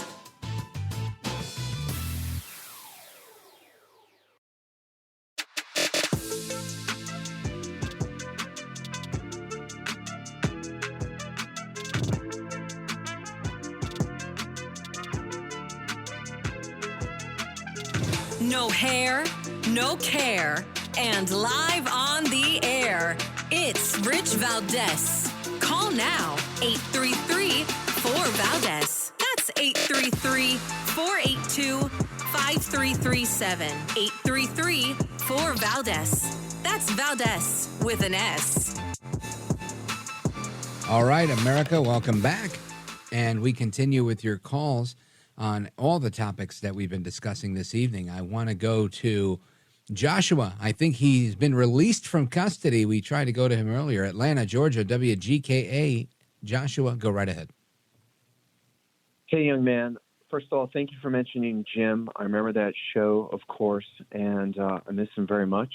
And it's wonderful to hear that tag music, too, just to think about him during your performances. So thank you for that. Thank you. I'd also like to say, God bless you for your voice of reason and empathy, intelligence, logic, and compassion. I do feel that this is a question of good versus evil in very simple terms. And I really enjoyed your guest earlier, and perhaps in the future, if you have another military person on your show, you could inquire about how strange it is that how this even happened to this state of Israel, considering that it's so well thought of for its security and forces and intelligence. It seems like there had to be somebody on the inside or something on the anniversary of a surprise war on a holy day on the morning of a Sabbath to not have extra people posted on alert, one extra guy with a pair of binoculars. It seems very illogical that this was able to happen by itself. And also, it's strange to me that if I hire a security company to watch my warehouse and I come back Monday and everything's been stolen and the guard is asleep, that person is going to be fired immediately and replaced with someone that knows what's going on. I find it strange that the same people that failed so horribly are allowed to continue to run what's going on. I also want to say that this is a question of genocide, of a desire for genocide, unfortunately. And as far as the things that I complimented you on, reason and empathy and intelligence and logic and compassion, in this world, these rules do not apply to the Jewish people. They are judged by a different reasons, different way of thinking. And that has been the plight of those people and their, so to speak, cross to bear since the beginning of their existence. They are not judged by the same rules by this world. Thank you so much. You're welcome, Joshua. And I think that's a fair point. I think you bring up a fair point that, when it comes to the Jews, they've kind of had the deck stacked against them, to use Trump's term. It's rigged, folks. I feel like it has been rigged. One of my old boss, the great one, Mark Levin, he would often refer to how the New York Times was very reluctant to cover the Holocaust as it was happening. To the degree that it was happening, they would mention that, there was, something going on, there was conflict, there was turmoil, but they would never, get into what we know today, to, ovens and mass graves and how severe it was. And even, in a similar fashion, Jake Tapper again, and I know he's covered this. I see some of the stuff he does, but for him to go into this line of questioning about shutting off the water after people were attacked, I think is really nonsensical, in my opinion. And it seems to be like, would you say that about any other people that were attacked? Would you talk about why did you turn off the water? And I said it earlier, and I'll repeat it. If they're doing a drug raid on a crack house with 10 drug dealers in it, they turn off the water, they turn off the power. That this is how they do these types of things. And it's just shocking to me to think that that's okay. Or nobody's complaining about it when it's used to go on a drug raid, but when you go after people that are homicidal, genocidal maniacs that abused little kids and murdered them and set them on fire alive, and all of that, that somehow these are people, they're civilians. They have to. I understand that. I think it goes without saying that wars are fought where they're fought. It's not like a football game where you say, listen, I don't like you. We're going to play touch football on Sunday on the field, right? And if you take out your frustrations on the field or tackle or whatever it is. No, Ukrainians and Russians are fighting in Ukraine. Wars are fought where they're fought. And people are dying, and nobody's crying about, when anything that one side's done to the other. So, I mean, they complain, but nothing to this degree where I feel like it's just, if you want to point out that there are civilians, that's great. It's very important that we point it out and that we avoid war as much as we can. But when it comes to something like this and the gravity of this type of thing, I agree that it shouldn't happen. Now, with the other point that you made, which was that, perhaps there's a mole inside of Israel, I think when you have bad guys that are constantly attacking you, they're always looking for a way. Part of those smaller rocket attacks that they do are to judge and assess how the IDF responds to these things. So I think, they spent a lot of time planning this thing and pulled it off. And I think it had to do with the movement of certain resources because of certain appearances that the prime minister was making. At least that's one theory I've heard. Again, I don't know. But I do realize that most crimes of this nature, you practice them, you rehearse them, you wait for them, and then you wait for the right moment. And when you find the right moment, you seize the day. And I just think that's what happened in this situation. And it's unfortunate. But I appreciate the call. Big shout out to you. Very kind words. And let me see. Do we have time? No, you'd get cut off if we go here. I only have like 40 seconds. So what we'll do is I'll let you know a little bit about what I want to talk about in the next segment. Because there's let's see here. The governor in Massachusetts has announced that the state is going to run out of room for migrants by the end of the month. This seems to be a trend. First, it was El Embustero Eric Adams. Embustero means liar. Embustero Eric Adams, he says, oh, no, we can't have no more. We can't, it's going to destroy the city, right? And now we've got the governor of Massachusetts making a similar claim, saying, look, we're out of space on our shelters. You're going to have to take a number. All of a sudden they become common sense thinkers when it's literally in their backyard. And I just can't imagine how that makes them feel. But we'll talk about that. Plus, we're going to talk about that crazy story about the guy that stabbed the 6-year-old. I mean, it's absolute insanity. What a piece of trash that guy is. Anyway, we're going to get to that straight ahead. 833-4-VALDEZ. Don't go anywhere. Coming right back.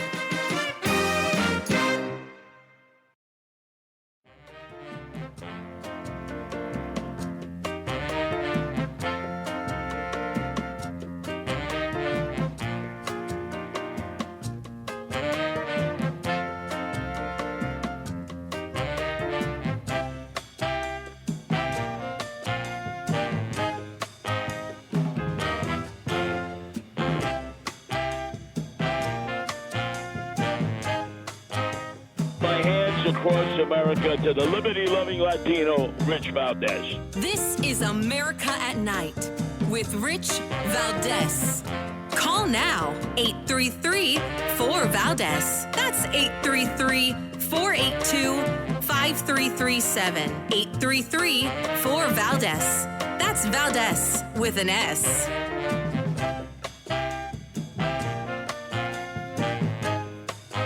So the governor of Massachusetts, Maura Healey, she's a Democrat. She has a message for illegal immigrants looking to come to Massachusetts. We don't have room for you. Listen to this. We do not have enough space, service providers, or funds to safely expand beyond 7,500 families. We expect to hit that limit at the end of the month. From that point on, we will no longer be able to guarantee shelter placement for new families entering the system. I want to assure you that we will continue to engage, assess, and serve every family who appeals for help as best we can. Families with high needs, including health and safety risks, will be prioritized for shelter placement. So Massachusetts is required to provide immediate housing to qualifying families under a decades-old what law they call the right to shelter law. It's one of the very few in the country, but the governor warned today that the state is going to hit the number of 7,500 or whatever she noted, and they're not going to be able to fit any more. Makes sense to me, right? We got space for this. That's all we've got. And it fascinates me. It really does. Again, not surprised, but somewhat disappointed, and really, just it's a fascination that these folks that think, oh, we're going to be a sanctuary city, we're going to do this. What did you think would happen? You didn't think you were going to run out of space? You didn't think you were going to hit your limit? You didn't think you weren't going to be able to manage this? You should have thought of those things, right? This whole thing is so predictable. Everybody knew this was going to happen, yet it's happening. Absolute insanity to me. Let us go to Shields, Michigan, check in with our friend Kim, listening on KDKA Online. Go right ahead, Kim. Thanks, Rich. I'll talk quick because I know you got a lot of calls. Israel has a huge task ahead of it. I found out that these tunnels on my shows, they're 311 miles of tunnels under Gaza, and they go up to over 100 feet deep.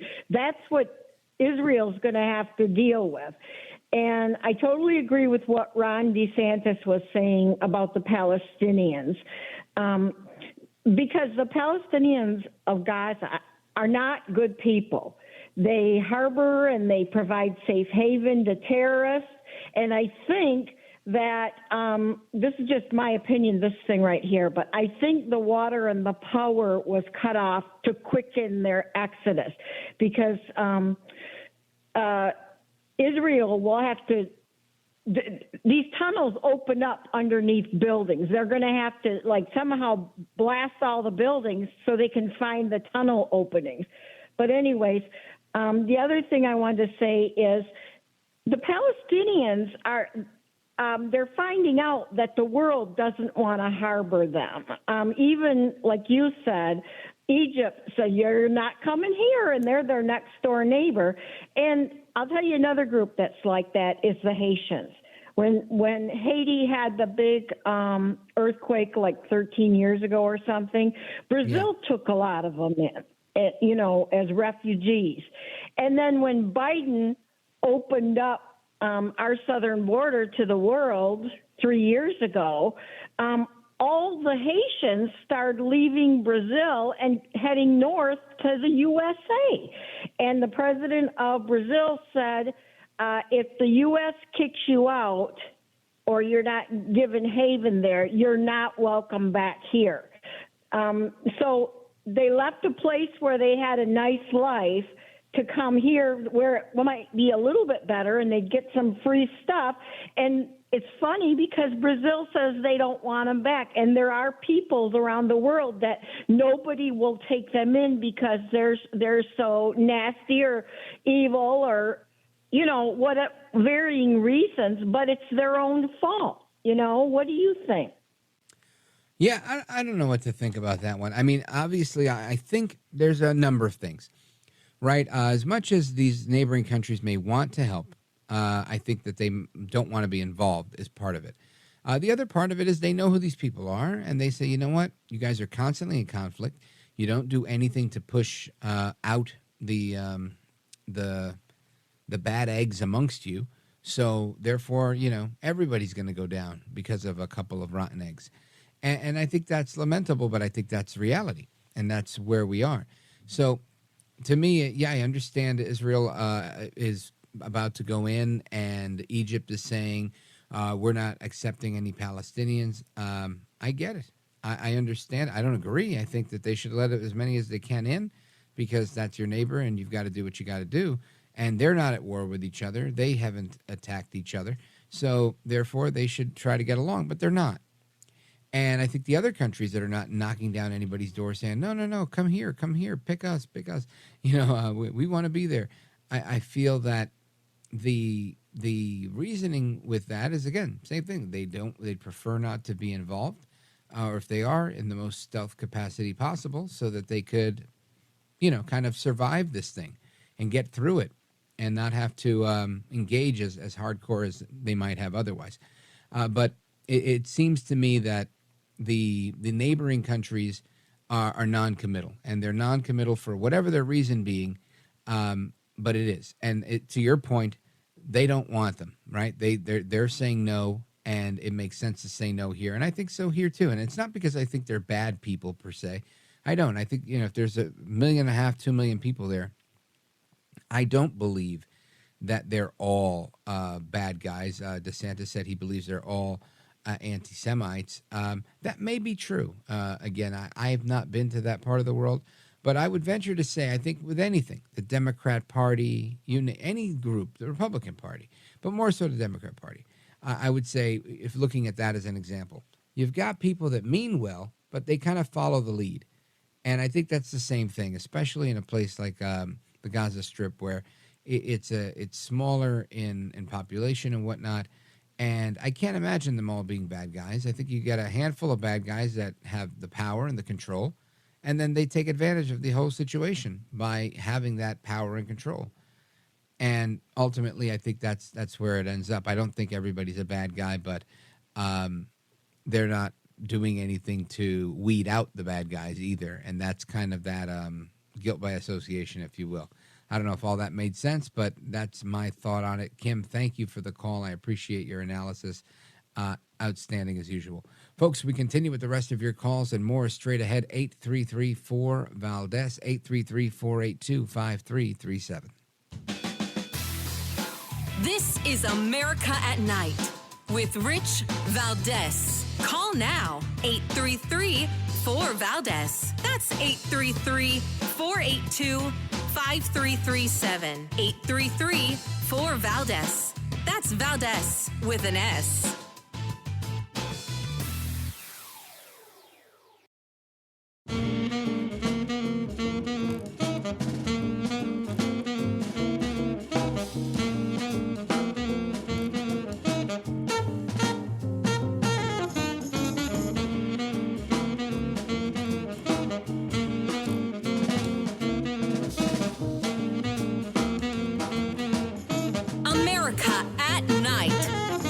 Rich Valdez. Call now, 833-4-VALDEZ. That's 833-482-5337.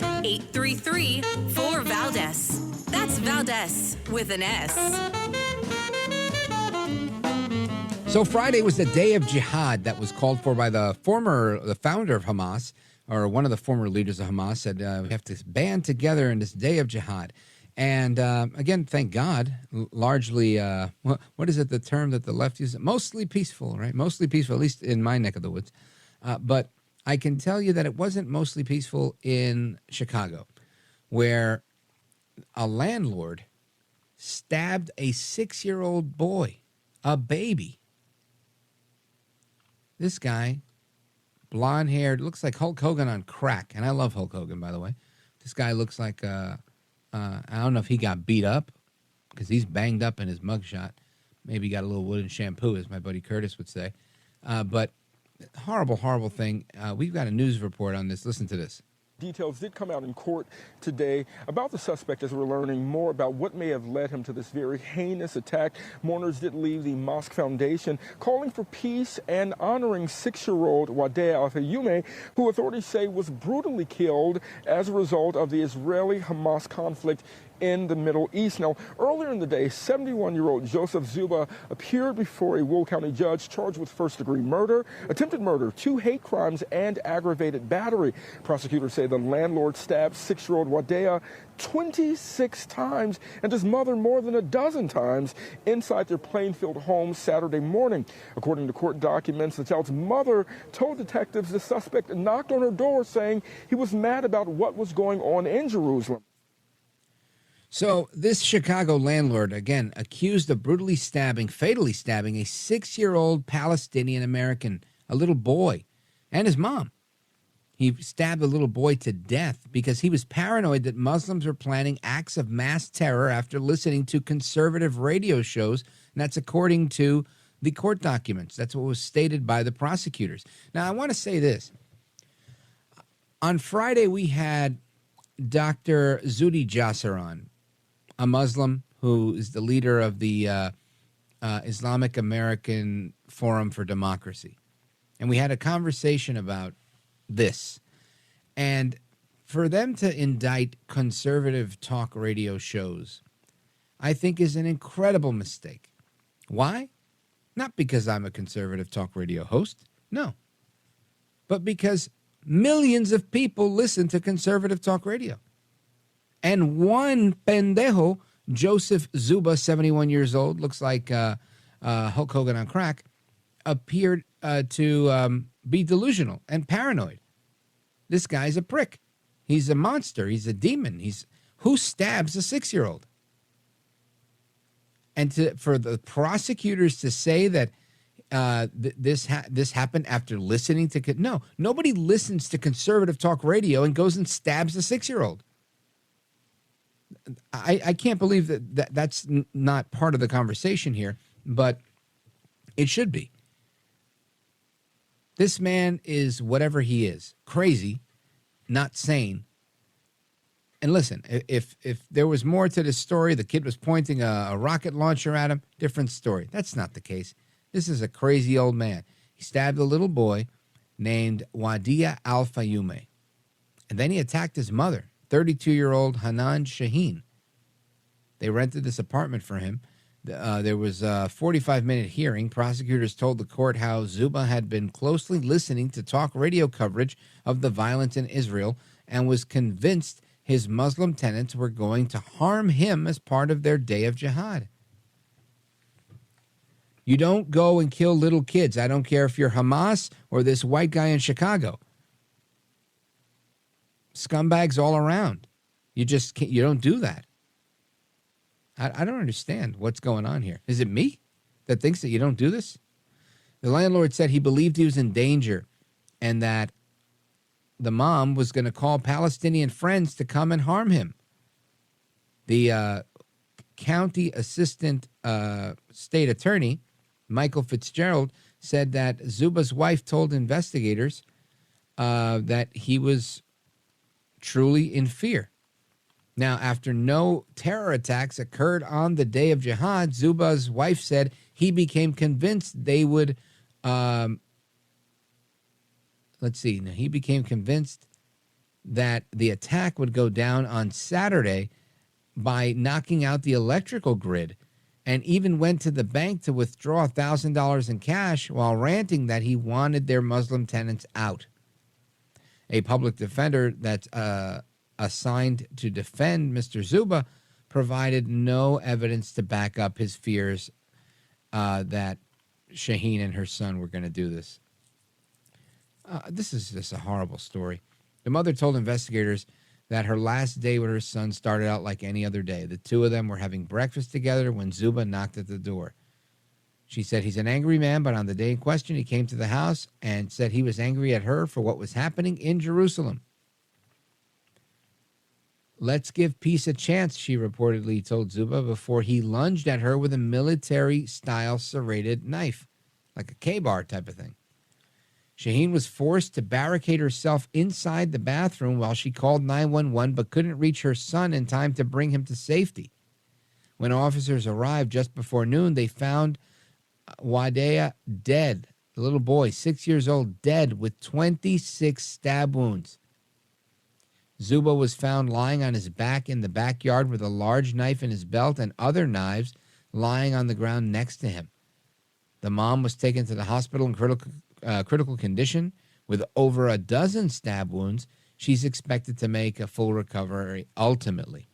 However, she could not attend the funeral of her son because that was today and she's still in critical care. The boy's father said the killing came as a shock, especially since Mr. Zuba had previously had a good relationship with the family, even built the boy a treehouse and a playpen on his property. He's the ex-husband. And this whole thing is just so bizarre. So bizarre. This is why I don't get into some of the crazy stuff, because I never want somebody to be crazy like this. This is absolute insanity. Shame on him. I hope he rots in hell and in prison. I'll be back. This is America at Night with Rich Valdez.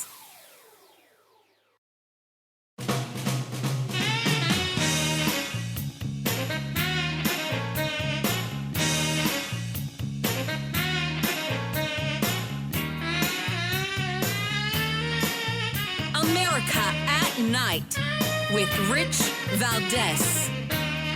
To the phones we go. Let's go to Allentown, Pennsylvania, KDKA. Randy, go right ahead. You're on with Rich Valdez. Welcome. Hi, Rich. Thank you for taking my call. I think, unfortunately, when we look at the state of the world today, we have to acknowledge that what's quote-unquote politically correct is not factually correct.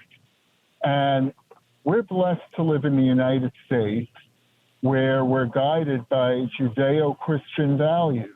I know when I was growing up, I was taught that to save a life is to save a nation. But there are parts of the world where people, especially if they subscribe to the Islamic fundamentalism will literally link loss of life to their religious beliefs. We saw on 9/11, the attackers truly believed that if they hijacked an airplane, flew it into a building at 600 miles an hour, killing everybody on the plane, killing people in the buildings, killing people in the streets below, that they would be rewarded with a positive afterlife. I think it was 20,000 virgins waiting for them in the next world. And so I honestly think, given that there isn't that meeting of the mind, the only solution is that there has to be a barrier of uninhabited land separating the people from Israel from the Palestinians. You need to basically render part of that land that they're going to go into now uninhabitable for human beings. And this way, if anybody is trying to traverse that land or trying to paraglide over the land or trying to dig tunnels under the land is sufficiently wide that that person could be stopped before they enter Israel. Anything short of that, there will be more murders, there will be more rapes, and there will be more babies mutilated and all of the atrocities that we witnessed. Kind of like building a moat around the castle. You know, not to trivialize it, but that's kind of how it was. Fill it with alligators and, you know, that one space where you can't get from point A to point B without falling in that moat or that ditch. But I get it. It's a possibility. It's an idea. But ultimately, I think we've got to be responsible for ourselves. And we can't have people, landlords like this crazy guy, stabbing little kids. I don't care what religion they are. You don't hurt little kids unless that little kid's coming for you or somebody else. And that wasn't the case here. Folks, take care, good night, and God bless. Hasta la próxima. Until the next time, I'm Rich Valdez.